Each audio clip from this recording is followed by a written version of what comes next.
Rentrez-vous ça dans le crâne et dans celui de vos enfants. Bienvenue sur AR, Afrique Résurrection. Je suis Safiane Joy Life, chercheuse en histoire et culture africaine. Aujourd'hui, nous allons commémorer ensemble l'héroïsme de Samuel Sharp.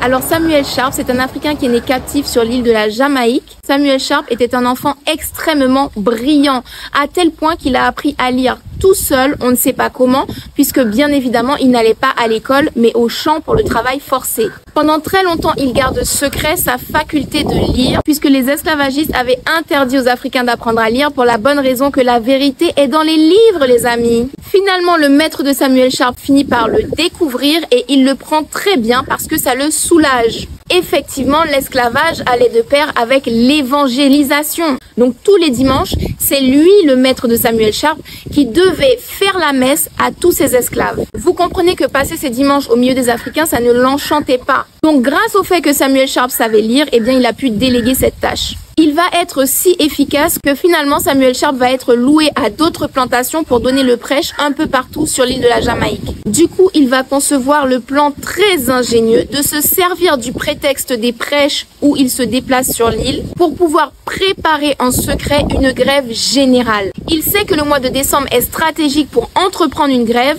puisque c'est la récolte de la canne à sucre et que cette plante a la particularité de pourrir très vite. Donc si la canne n'est pas récoltée dans les 2-3 jours après qu'elle soit prête, la récolte est totalement perdue. Donc son plan, c'est de réclamer de meilleures conditions de vie au début de la récolte et de refuser de se mettre au travail tant que ce n'est pas accordé. Finalement, une date est décidée aux environs de Noël 1831. Le jour J, la grève est suivie massivement, même au-delà des attentes de Samuel. Notez que c'est la première protestation pacifique depuis la mise en esclavage dans la Caraïbe et aux Amériques. Les esclavagistes britanniques sont dépassés, ils n'ont pas vu le truc venir. Malheureusement, plutôt que de céder, ils font appel à l'armée. Lorsque les soldats britanniques chargent les Africains pour les obliger à se remettre au travail, la situation dégénère. Les affrontements vont durer plusieurs jours pendant lesquels les Africains de Jamaïque ont quand même l'avantage. Même si les soldats sont mieux armés, ils ont des fusils, ils ont des canons, les Africains sont 10 fois plus nombreux que la population blanche de l'île. Malheureusement, cette révolte finit par être maîtrisée puisque les armes à feu réussissent quand même à faire d'énormes dégâts dans le camp africain. Une fois le calme revenu, ce sont plus de 500 captifs africains qui sont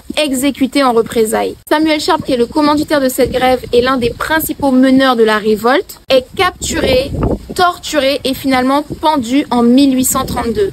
Il est alors âgé de 30 ans et il a la maturité de dire sur le chemin vers la potence « Je préfère mourir pendu plutôt que de vivre dans la servitude ». On retrouve cette philosophie de plutôt mourir que de vivre en tant qu'esclave dans tous les endroits où l'esclavage a régné. Les Africains n'ont jamais accepté l'état d'esclave et surtout ils ne se sont jamais résignés.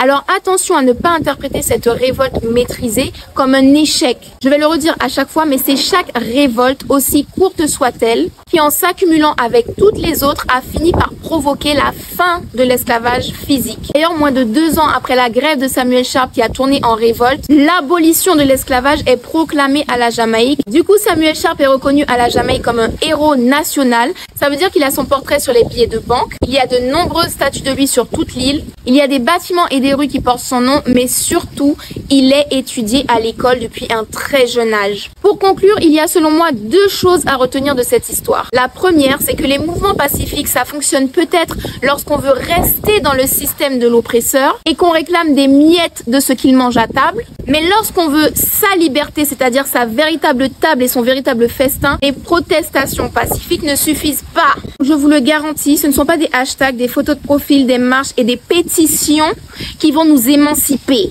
Rentrez-vous ça dans le crâne et dans celui de vos enfants. La deuxième chose à retenir, c'est que même si nous n'allons pas profiter directement du résultat de nos efforts, il nous faut absolument, chacun d'entre nous, entrer en action pour offrir à nos successeurs la liberté finale et totale et surtout une vie sereine, équilibrée, harmonieuse. Une pensée particulière pour notre professeur Nusere Kalala Omotunde qui a lutté toute sa vie pour un résultat que malheureusement il ne verra pas de ses yeux, mais dont nous ou nos enfants nous bénéficierons. Que ce soit au regard de l'œuvre du professeur Omotunde ou du professeur Cheikh Anta Diop ou de tous nos ancêtres méritants, je vous invite à vous montrer à la hauteur de leur sacrifice. Sur ce, je vous donne rendez-vous sur Afrique Résurrection très prochainement pour une nouvelle chronique.